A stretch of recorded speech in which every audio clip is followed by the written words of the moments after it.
Welcome back. We are a little over halfway through the 7 Habits of Highly Successful People. I thought this would be a good point at which to summarize where we've been so far in order to transition into the 5th habit that we will cover today. It's important to understand that Dr. Covey says these 7 habits are based on natural law or principles that are necessarily true, not social values that can change. Social values may reward or punish behavior when somebody is watching, but they don't necessarily motivate somebody to act in specific ways when nobody is watching, and they're not necessarily, that is, social values are not necessarily intrinsically true. They may be made up by an aggregate opinion of a society. And he gives a couple of stories or illustrations to show that this point is true. For example, in college or some other school, maybe you crammed last minute to get a bunch of information. You had to take a test. But you can't do that farming. You can't wait until the harvest is ready to come in and then plant, and then water, and then weed, and then cultivate, and expect that those natural laws to bend to your social value of expediency. I want this to work now. Natural law, or a principle of truth, is going to govern our behavior. It's going to govern the results of our behavior because it's inherently true. Social values can change and don't necessarily bring about an outcome. He also gives the example of a ship at sea that receives a message that the ship needs to change its course by 20 degrees to the starboard or port, doesn't matter. And the captain who receives that message is a little incensed, and he says, "You tell them that I'm Captain John Jones the 17th or whatever, and they need to adjust their course in another direction." And the message at the other end says, "This is Seaman so-and-so, you need to address or change your course." And the captain says, "A seaman telling a captain what to do?" He says, "You tell them this is the USS Missouri, I'm Captain whoever, I could blow you out of the water if I wanted to." And the other guy comes across and he says, "Well, I'm Seaman so-and-so, this is a lighthouse, you need to adjust your course." So all that is to illustrate the fact that natural law doesn't change no matter how passionate we are about our own personal values. We need to understand what are the intrinsically true principles and base habits on those. Dr. Covey says habits 1 through 3 are for our self-control, independence from our fears and indulgences. For example, habit 1, be proactive, is based on the principle of responsibility. Only I am responsible for my behavior. I can try to blame it on other people. I can say, "Well, you didn't give me enough time," or "You didn't give me the education." It's my responsibility to manage my time and to discipline myself to receive and understand the education and the information so I can make decisions. I am responsible. Habit 2, begin with the end in mind, is based on the principle of vision. If I cannot articulate and visually see where I want to go, there's no way I'm going to get there. That's true of anybody. If you aim at nothing, you'll hit it every time, as an old saying goes. Habit 3, put first things first, is based on the principle of management.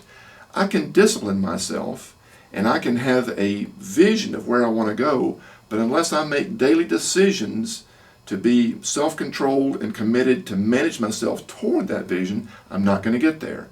So these first 3 habits are all about self-control, self-mastery, so that we can begin to move forward. It starts with mastery of ourself or control of ourself.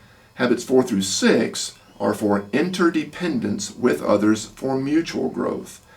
The goal of self-control should be service to others. For example, habit 4, think win-win, is based on the principle of abundance.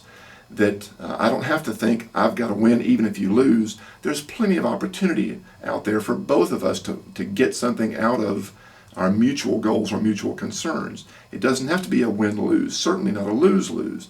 It's based on the principle of abundance. There's lots of ways we can both benefit if we're creative and diligent to work toward those. And habit 5, seek first to understand, then to be understood, is based on the principle of empathy. Before I can really connect with you and have any influence to lead you or to work with you, I have to understand you. Empathic communication says that we have to know before we teach. We have to diagnose before we prescribe, as a doctor would do. A lawyer has to assess before he can bring his closing remarks to the jury. There has to be a preparation of problem discernment before we move to problem solving, or problem discovery before problem solving. And we need to recognize our prejudices for or against some things that may hinder our hearing. All of us have prejudices. We are predisposed to want this and to avoid that. And other types of training call this a Teflon and a Velcro effect.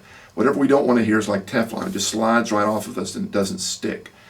Whatever we already believe and want, that's like Velcro. It sticks whether it should stick or not. We need to understand our prejudices if we're really going to hear what the other person truly wants and believes and values. And to listen to the other person until we can articulate their point of view with passion. When we really understand what they are saying, what they want, we should be able to say it in our own words and really with some empathy, with some passion, so that it's not just up here, but we understand their heart concerns. And Dr. Covey goes into 5 different phases of this active listening. The first of which is mimicking, just being able to say verbatim what they say to us. That shows that we are physically hearing.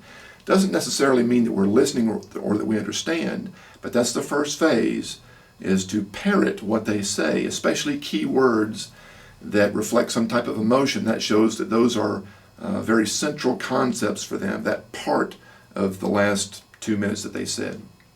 The second phase is to rephrase or paraphrase what they said, not to ape it back to them, not parroting exactly what they said, but putting in our own words so they hear that there's a level of understanding, not just that we physically heard them, but that we're listening and that we're beginning to understand because we can put it in our own words. The third phase is to reflect feeling. Now, whether we share their passion or not, that we're able to project that feeling back to them. If they're angry, that we could say, well, that was an injustice to you. That they wronged you, or that was very important to you, and it hurts that that is either been lost or is being lost, or wow, I can't believe that happened. That must have been a real shock. So we can use facial expressions and tone and body language to visually communicate and emotionally communicate that we are understanding where they're coming from. The fourth phase is to rephrase content and to reflect feeling, to do both, which I just did a moment ago. So feeling could be just listening with our face and our body language and projecting those feelings back, but to combine content and feeling is the fourth phase. And the last phase is a quiet presence, because they know that you understand. And that's just sitting with them, because there is a mutual unspoken understanding, and you really can't get there until you go through the first 4 phases. And they are the litmus test. The person who's speaking is the one that is either going to say or somehow communicate, yeah, you get it. You understand what I'm saying. And at that point, we sit in silence and we wait for what may come next. Because it's not just hearing for understanding or even empathy, because after you've done problem discovery, then you can move to problem solving. And that is the whole point of empathic communications. Tune in next time and we will look at the 6th habit, and all these are somewhat sequential, so I hope you're watching these in sequence. If not, you can still get something out of them, but I hope that you will join me next time for habit number 6.